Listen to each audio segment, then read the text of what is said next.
Hi, guys. I'm Rochelle Boo Keeling from King of the Nerds, and you're listening to Jesse and Elaine on Bring Me Your Torch.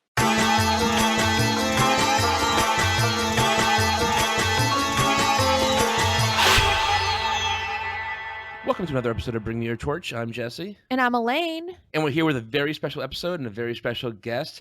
I'm really excited to get to him. But before we do that, we want to make sure you go to our website at www.bringmeyourtorch.com. Where else can we go? Facebook.com/bringmeyourtorch or Twitter.com/bringmeyourtorch without the H. No H, leave it off. Remember, you can go to iTunes, you can go to Stitcher, you can go to Blueberry, you can go to YouTube. You can listen to us pretty much anywhere, and you can please rate us, please review us, but only if they're nice ratings and reviews. We don't want any of that negative stuff. Sure we do. Give us everything. Give us what you got. Yeah, we'll take whatever we can get, right? All right, enough of that. Now on to why you're listening. Well, on the phone right now, we have a very special guest who a few weeks ago became an internet sensation overnight. Everyone from Ashton Kutcher to Carson Daly has been talking about him. His stories are being told around the world in countries like Germany, France, and Spain. And I know you love Spain. You know him as that sad guy alone in Chicago on Instagram, but I simply know him as my friend. Here he is, the man, the myth, the legend, Robbie Chernow. Thanks so much for being here today. Thank you. Absolutely. Thank you guys for having me. This is exciting. It's a pleasure. Yes. Well, before we get into talking about you, we have a more important topic to talk about, namely me. My favorite topic. We've known each other now for, I think, about 6 years or so. Do you want to tell the listeners a little bit about how we met? Because, you've been doing interviews, and it's just people you've met through this process and are talking to. But we actually have a connection. We're friends, and I want you to tell people how wonderful I am. How did we meet? I would love to. How long do I have? As long as you want. Good. Get comfy, people. No, I met Jesse a long time ago. I guess, it's been 6-7 years when we both lived in D.C. and we played adult kickball together, adult indoor kickball together, and it was beautiful. And we went on to start what I like to consider a little dynasty of coming in second place for about 3 or 4 years in a row, where Jesse was the captain and I was the one who would go and get drunk before the games and stand in center field like an idiot. It was beautiful. And Jesse and I also have another great connection. We talk, of course, during the week on G-Chat, but we talk every Sunday because we are both 49ers fans who live on the East Coast. And even though I got famous for being sad this past weekend, I still think one of the saddest moments of my life, was Jesse and I, when the 49ers were in the Super Bowl about 2 years ago, both refused to watch with anyone else except for each other. And we lived in different cities. So we both Skyped each other during the Super Bowl, sitting in our rooms alone, both surrounded by hundreds of dollars worth of junk food for ourselves, and just watched the game alone together. It was and was there a sadder moment than when the 49ers lost? We're sitting there basically staring at each other on Skype, neither one of us being able to talk or put any words out. We kind of just were like, yep. Yeah. Oh my God. Who throws it 4 times? I could go on about that. I'm getting angry. We have to move on because I'm going to get so angry and not be able to finish this interview if I think about it any longer. Well, I'm the one that missed out because he snubbed me that day. We were doing brunch. And he's like, Robbie's waiting. I'm like, oh, yeah, where is he? Is he in town? He's like, no, he's on Skype. Also, wait, I need to give a shout out to you because your boyfriend, fiance, Ron, was on the team as well. Yep. He was co-captain. Yep, that's how everyone met. And that's how Jesse met Ron, and then I met Ron, and now we're in Texas, and it's all working out. You're in Texas, Jesse's in Connecticut, I'm stranded in Chicago. The beauty of adult kickball. If anyone thinks the people who play adult kickball have problems, just look at us. This whole thing started when you were on a flight to Chicago for a bachelor party, and everyone was delayed. Actually, they were on another flight. What happened when you ended up getting to Chicago, realizing that everyone's flight was delayed? And then how did you come up with the whole Chicago for one thing, which really took off on Instagram? Yeah. I guess to preface it, I'm a little bit of a nervous flyer. So I take a Xanax before I fly, which normally calms me down. And 50 milligrams of Xanax is great for a cross-country flight, but for an hour and a half flight, when you land, you're still going to feel it a little bit. So not many people know this. This is the untold story. Ooh. So I landed, and I was in a bit of a blur. They were supposed to land a couple hours after me, and I started getting the messages, we're delayed. And finally, there were actually two flights, one from New York and one from Baltimore, with everyone on those two flights. Yeah. The one from New York kept getting delayed, and then the one from New York got canceled. And that's the one that had the majority of the party and the groom on it. And I was in a Xanax blur, and I was really bummed about that. And then about 10 or 15 minutes later, no joke, I got a text from the Baltimore flight, which had been running smoothly the entire time, saying my flight just got canceled also. What? And I don't know if it was the timing or the Xanax or what, but I just started cracking up hysterically. And I was sitting in a hotel room by myself, and I was like, well, I got to eat. So I just went and got some food. And I was sitting there, and I was talking to one of my friends, and she was like, you need to just start posting sad pictures of your trip. You're on a lonely vacation. So I did it as an inside joke for my friends on Instagram, because I had about 180 followers, all private, a couple of them being in this bachelor party. So I was doing it as a joke, like, thanks for not coming to your bachelor party. Yeah. And one of my friends said, you need to make this stuff public. And I thought, okay, yeah, fine. Why not? And I think about 3 hours after it went public, I had to start turning off my phone because the battery was draining too quickly from notifications. It happened quick, real quick. Was Elite Daily the first one that picked you up? Yes. Once it gets picked up, it's like a snowball going downhill. It just gets bigger and bigger and picks up more and more speed. Yeah, it does. I mean, I do comedy out in New York, so I'm in a community where this stuff happens on a smaller scale a good amount. People will make videos, or they'll do something that'll go viral. So I've seen a few times, people pop up on the internet, but I don't know if it was a slow news day or people really connected to me going out on my own, or the world was just shocked that I had no friends. But this thing escalated at a rate quicker than anything I had ever seen before. It was absolutely absurd. And as viral as it went, I guess people have an indication, but I don't think anyone truly knows. In Chicago, I was on every affiliate network and every radio station by like 3:00 in the afternoon. So I was like Ferris Bueller. People knew who I was. They were coming up to me in the streets, flinging free stuff at me. At the Cubs game, event staff pulled us onto the field. It was absurd. Did you take over a parade by any chance? I didn't, but there was a little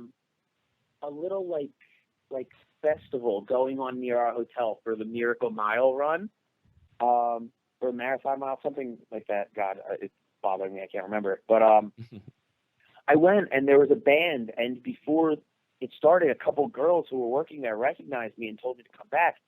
And I asked the band if we could bring me on stage and I could sing like Ferris Bueller. They're like, yeah, absolutely. And then the entire schedule of the festival got pushed back, and I would have needed to come back when I was on a boat or something, so I couldn't do it. It was upsetting. It was going to be my moment. Damn. Well, during this whole process, really the one thought that came to me is thinking back to Scarface, that, there are a couple of things that are important when you're getting famous. It's the money and the power and the women. And I think we want to focus on that last part there. So, Elaine, we have a couple of tweets that she wants to read. Yeah, Go ahead. I had to pull these for this interview here. Melissa Kay says, I want to be friends with a Chicago for one gentleman. Any guy who can make a party out of a bad situation is the type I want to know. Lindsay Botten says, the Chicago one for one guy is emoji, flames, hot, hot, hot. And Kate Bryn says, can I ask the Chicago for one dude on a date via Twitter. Does this count? And so I think what we want to ask is, are you using your newfound powers for good or for evil? Oh, this is an interesting question. Listen, am I flattered by all the internet love? Yes, very much so. That being said, I've watched enough Catfish to know not to take any of this for more than face value. Yeah, I don't know. Listen, in case it didn't come across in the Instagram photos, I'm a pretty awkward guy. So having these conversations with girls is kind of weird. I'm not looking right now is the easiest way to say it. I appreciate the love, but I'm not looking right now. Well, some of my favorite, it's not all the love. I actually was enjoying reading all the haters out there. There's one random guy he just put Brian on Yahoo. It says, staged, looking for 15 minutes of fame and a GoFundMe account for another bachelor party. The Chicago skyline was photoshopped to appear behind him. He didn't read your caption. There will be 15,000 comments here. Twitter will go crazy, and his Facebook page will have 1 million likes. The mayor will give him a key to the city, and the president will send his greetings. The Illuminati will make a statue of him, and the Pope will bless him. I love this. I mean, it's really just a case of, they hate you because they ain't you, don't you think? That doesn't sound like a hater. That sounds like a guy who's giving me more ideas. Well, the Pope is coming to the U.S., isn't he? Yep. No, I think it's all funny. I mean, I said I was doing this for 180 Instagram followers. I expected nothing of it. Even the people who were kind of giving me about it, which I'm surprised there aren't as many as there are. It's been real positive, more or less. Even then, the comments have been great. I would like to actually address the GoFundMe thing, though. I've told a few people. I think that's hilarious. The GoFundMe aspect is pretty funny. My friend from high school had set it up without my knowledge. And when I first saw it, I was like, ha ha, not expecting anyone to donate to it. And then as the weekend went by, I was shocked that people were donating to it. Money that I, don't get me wrong, I heartfeltly appreciate, but didn't in good conscience want to be spending on more beer or another bachelor party, understanding what this guy said. So all the money raised for the GoFundMe account was donated to a homeless shelter in Chicago as a thank you to the city. And actually, a big shout out to everyone who was following, because we actually shut it down a couple times and raised close to $2,000. Thank you, everyone. That's really nice of you. You were giving back to Chicago because you seem to love Chicago. You said you've been very vocal about the people of Chicago have been great. The city itself has been great. And, as far as I've known you and as long as I've known you, you've been, well, first a D.C. guy, then a New York City guy. But tell us why you love Chicago so much. And are you afraid of any reprisals from New York City loyalists now that you're living there, but saying how Chicago is a better city, maybe? I don't know. It's so weird. That city, and I keep saying it, and I don't think people truly grasp how much I mean it. That city took me under its wing. Even before I got viral, I remember the first moment I was walking to the Bears game, and I didn't know where I was going, and I saw this family wearing Bears stuff, and they were on this boat with me, and it was just us. And I asked them, hey, would you mind if I kind of tagged along? Apologies. Or not tagged along. I was like, not trying to be creepy. I just don't know where to go. Do you mind if I follow you? And within an instant, this guy brought me into his family, essentially. Had me sitting with them on the boat ride, was talking to me. And it kept going to the point where I had told him my story, and he felt bad. When I was at the game, this guy found where I was because he was only a few sections away, and brought me a beer and sat down and was talking to me. We were talking about how the Bears looked. We were going over defensive teams.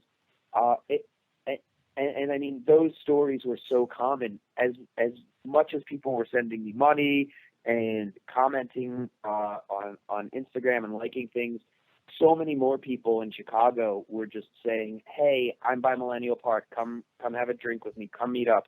My friends are here. We'd love for you to hang out.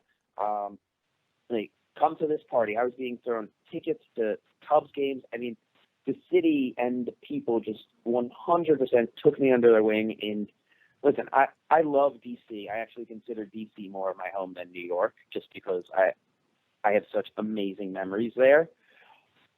And Chicago gives it a run for its money. I mean, I would move to Chicago in a sense. And, in talking about that guy you were just mentioning, I'm assuming it's his wife. Am I crazy, or is she kind of a MILF, the one you were in the picture with? She was a fantastic lady, so I can't say anything. I'm not going to say that. But But I can. She's very attractive. She also gave me wine, which was great. And she was the first person that was like, you need to start taking pictures with other people so people can see you're happy. So from a creative standpoint, she really helped me. So she was fantastic. Did you take anybody up on the offers? Because I saw a lot of Instagram comments about, oh, come here, come there. Did you ever end up showing up to any of these bars? We did to a couple. The first night, everyone got in. We went to, because everyone eventually got in about 2 days later. We went to this one bar, Club Paris in Chicago, and let me tell you, it is insane. If you're ever in Chicago, go to Club Paris. Okay. They had said, hey, come here. We'll hook you up with some free champagne. And then another club said, champagne's great, but shots are better. And then Club Paris came back and said, shots are better, but we've got them too. And these two clubs went back and forth for a while, and eventually I went to Club Paris. And they messaged me. Ooh la la. They said, ask for David when you get to the door. I was like, okay. And we get there, and Jesse, you know me. I'm the kind of guy that wears cargo shorts to a soccer bar on a Saturday. That's my MO. So we roll up to this club, and there's a line around the corner. It looks like someplace I should have no business being. I walk up to the front just because they said so, and I was like, hi, is David here? I'm that guy who's alone. They go, oh, Robbie Chernow. Yeah, hold on a second. And I was like, okay.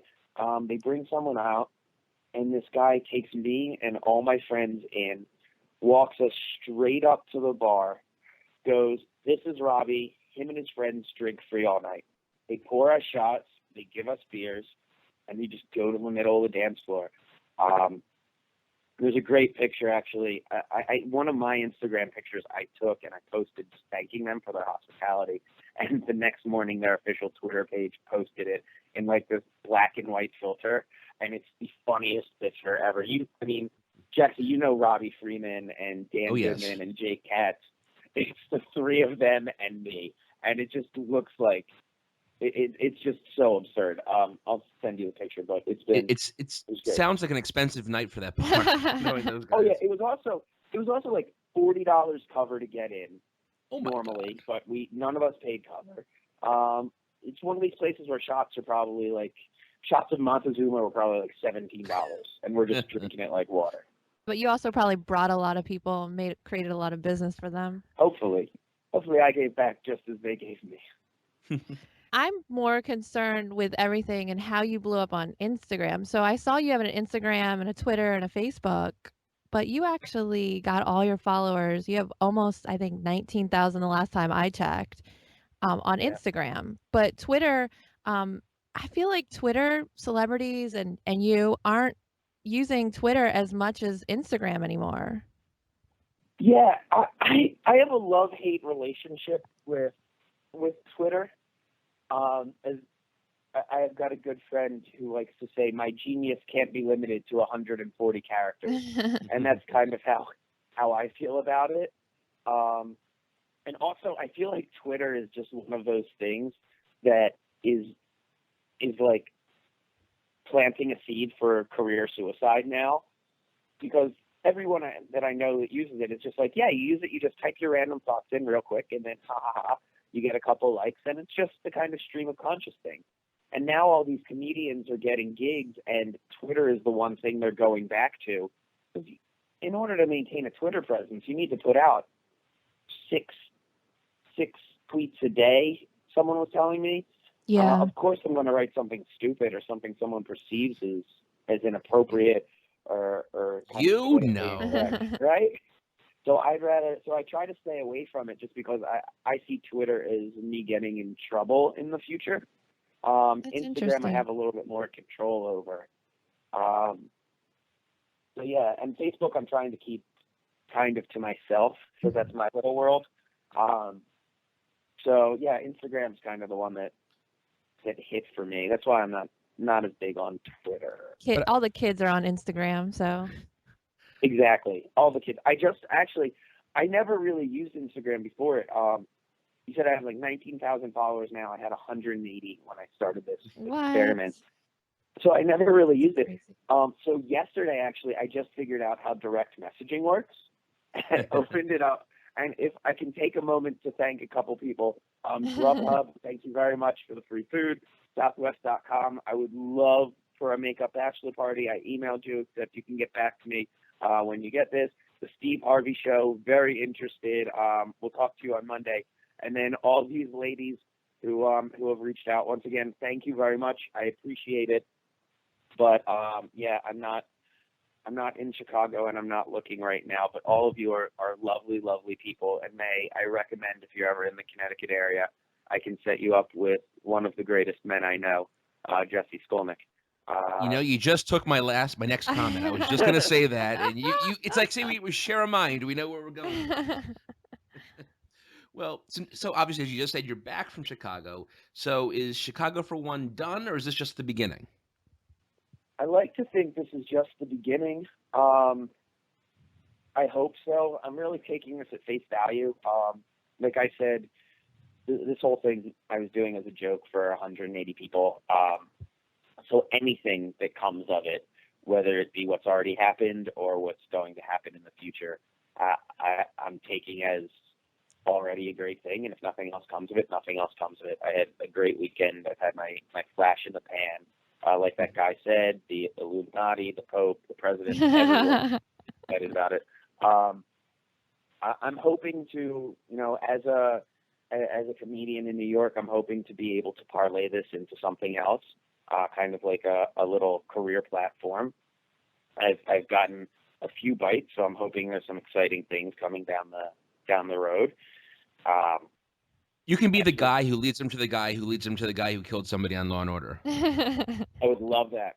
I think you need to get an MTV show. You mentioned Catfish earlier.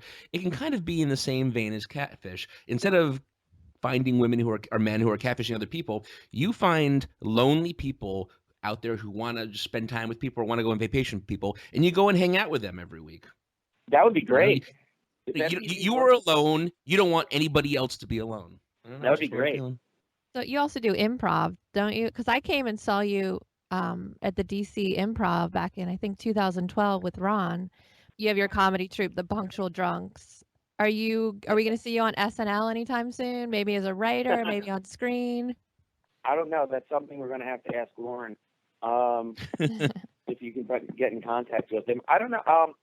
I mean, I'm hoping that I'm cautiously optimistic that something fun can come of this career-wise, whether it be writing, performing, traveling, whatever someone will give me the opportunity to do, I will melancholy do and document the entire. That's what I like to hear. I want to be able to say, I knew that guy way back when. That's what I say about you right now, Jesse. With this, I know we talked about going back for a while. I listen to this podcast every week, so Aww. I get to say I know you, which is exciting. Well, I think it's a little I scratch your back, you scratch mine situation going on right now. Then make us famous. Before we go, I just want to say, we listeners probably don't know this, and I'm sure your fans don't know this, that we do every year, maybe twice a year, I forget how often we do it these days, a beer Olympics. And the beer Olympics is like, it's all the games we played when we were in college, whether it's flip cup or whether it's beer pong. And every time we do a beer Olympics, there's usually a theme. And I'm wondering, the next one we do, how many people are dressing up like you and looking sad for the entire Olympics? Well, I mean, you know that it's going to happen, and this is a little inside baseball. So I'm looking at Freeman, by the way. Everyone else. Yeah, we do a beer Olympics every year, and it's got themes like we had drunk history, we had countries to start it off before we were creative, classic pairs, all these things.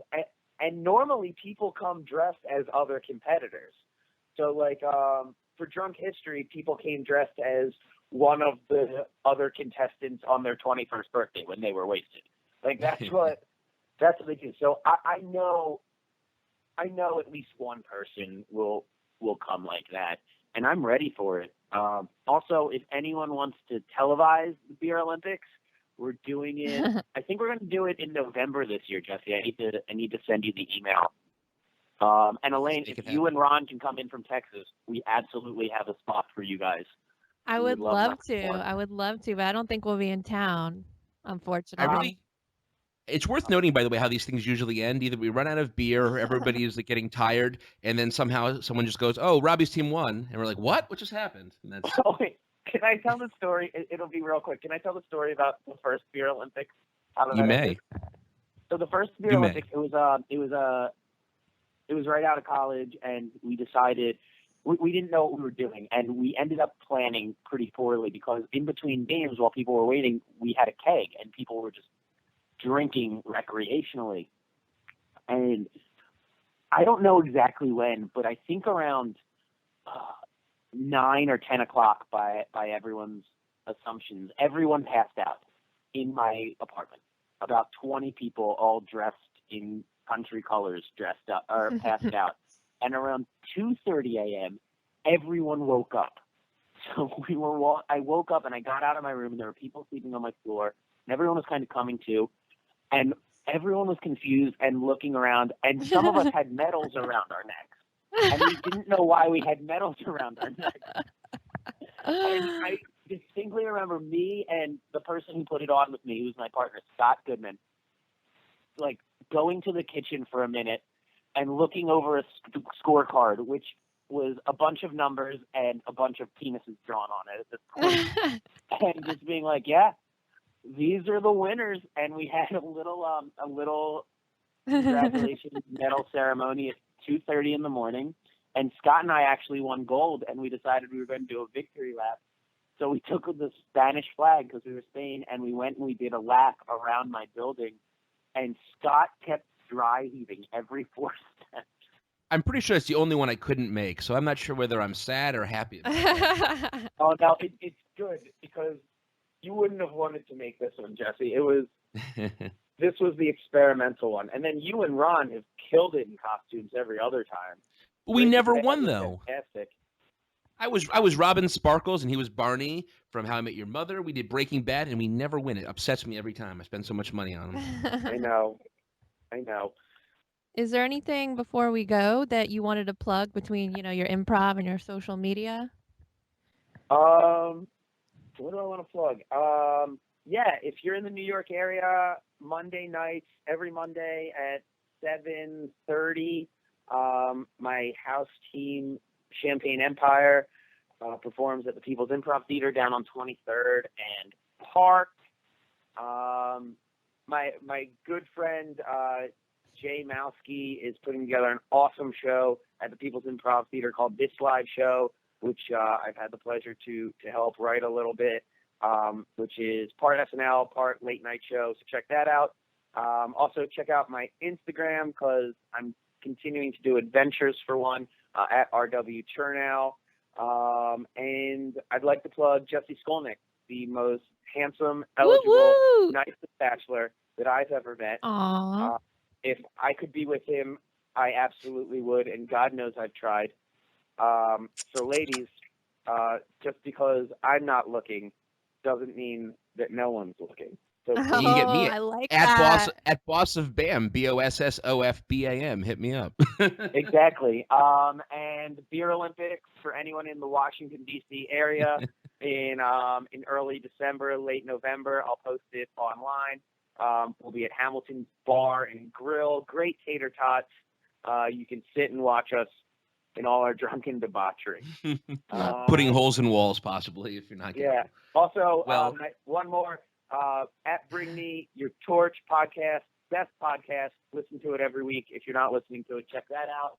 Thank you. And that's it. That's all I got. We know our normal ending to the podcast, we have to edit it a little bit, because normally we say you may have come here as a stranger, but you're leaving as a friend. But you know what? You came here as a friend. You're and leaving leaving as a stranger. Well, I don't know you anymore. who are you anyway? Thank you so much for being here. We love you, and I'm looking forward to following any more future adventures, whether it be in real life or on Instagram. Yes. Thank you very much. Love you guys. Thank you for having me. Jesse, kickoff is at 1 o'clock tomorrow, so I'll start texting you at 12:30.